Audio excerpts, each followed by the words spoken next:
నెల్లూరు నగరంలోని స్థానిక VR college సమీపంలో అంబేద్కర్ విగ్రహం వద్ద ఆంధ్రప్రదేశ్ బీసీ సంక్షేమ సంఘం జిల్లా అధ్యక్షులు పలమాల శ్రీహరి ఆధ్వర్యంలో డాక్టర్ బాబాసాహెబ్ అంబేద్కర్ 69వ వర్ధంతి సందర్భంగా ఘన నివాళులు అర్పించారు. ఈ సందర్భంగా ఆయన మాట్లాడుతూ భారతదేశానికి ఎనలేని సేవలు అందించిన అంబేద్కర్ సేవలను కొనియాడారు. అలాగే దేశవ్యాప్తంగా బీసీ కుల జనగణన చేపట్టాలని, అంబేద్కర్ ఆశయాలను కొనసాగించాలని ప్రభుత్వానికి విజ్ఞప్తి చేశారు. ఈ కార్యక్రమంలో చిలకపాటి మాల్యాద్రి తదితరులు పాల్గొన్నారు. ఈరోజు డాక్టర్ బాబాసాహెబ్ అంబేద్కర్ 68వ వర్ధంతి సందర్భంగా నెల్లూరు జిల్లా బీసీ సంక్షేమ సంఘం ఘన నివాళి అర్పించడం జరుగుతోంది. ఈరోజు రియల్గా బడుగు బలహీన వర్గాలకు వాళ్ళ అభ్యున్నతికి గుర్తుంచుకోవాల్సిన రోజు. మనందరికీ తెలుసు, డాక్టర్ బాబాసాహెబ్ అంబేద్కర్ రియల్గా ఈ దేశాన్ని సమానత్వం కోసం ఎంతో కృషి చేసిన వ్యక్తి. రాజ్యాంగంలో అందరూ సమానంగా ఉండాలనే ఒక్క నినాదంతోనే ఆయన రాజ్యాంగాన్ని రచించడం జరిగింది. కానీ ఈరోజు చూస్తే ఉన్నవాళ్ళు పైకి పోవడం, లేనివాడు ఇంకా అగాధానికి పోవడం జరుగుతూ ఉంది.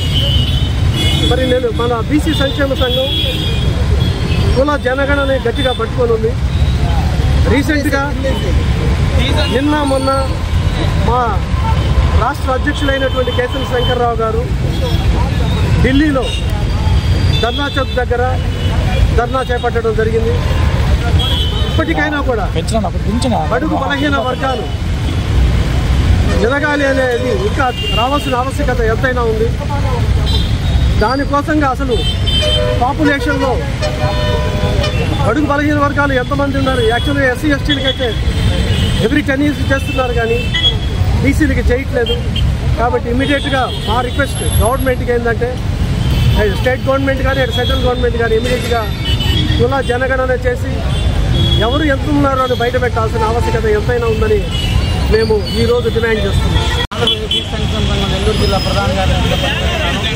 ఈరోజు బాబాసాహెబ్ అంబేద్కర్ గారి 68వ వర్ధంతి ఘన నివాళులు అర్పించుకుంటూ మనం ఆలోచించాల్సింది ఒకటే, ప్రతి ఒక్కళ్ళు బడుగు బలహీన వర్గాలు ప్రతి ఒక్కళ్ళు ఆశల కోసం, వాళ్ళ అభివృద్ధి కోసం ఎంతో కష్టపడినటువంటి వ్యక్తుల్లో అంబేద్కర్ గారు, జ్యోతిరావు పూలే గారు, సంత గాడ్గేబాబా గారు వీరందరూ ఉన్నారు. వీరందరూ వర్ధంతులకి, జయంతులకి పూలమాలలు వేస్తున్నాం.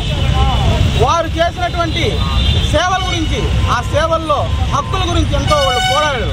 ఆ హక్కులు సాధించే విధంగా మనం ఇంకా ముందుకొచ్చి ఇలాంటి కార్యక్రమాలు ఎన్నో చేయాలని. ఆ రోజుల్లో వాళ్ళు బడుగు బలహీన వర్గాల కోసమే వాళ్ళు పాటుపడలేదు, సమాజంలో ఉన్నటువంటి ప్రతి ఒక్కళ్ళ కోసం వాళ్ళు పాటుపడ్డారు. ఈరోజు బడుగు బలహీన వర్గాలుగా బీసీలుగా, ఎస్టీలుగా, ఎస్సీలుగా వీళ్ళు మాత్రమే వీళ్ళు చేస్తున్నారు. కాబట్టి సమాజంలో ఉన్నటువంటి ప్రతి ఒక్కళ్ళు ఇలాంటి మహానుభావుల్ని, దేవుళ్ళని ఏ విధంగా పూజించుకుంటామో వీళ్ళని కూడా అదే విధంగా పూజించుకోవాలని చెప్పి ప్రతి ఒక్కరిని వివరించుకుంటున్నాను. అందరికీ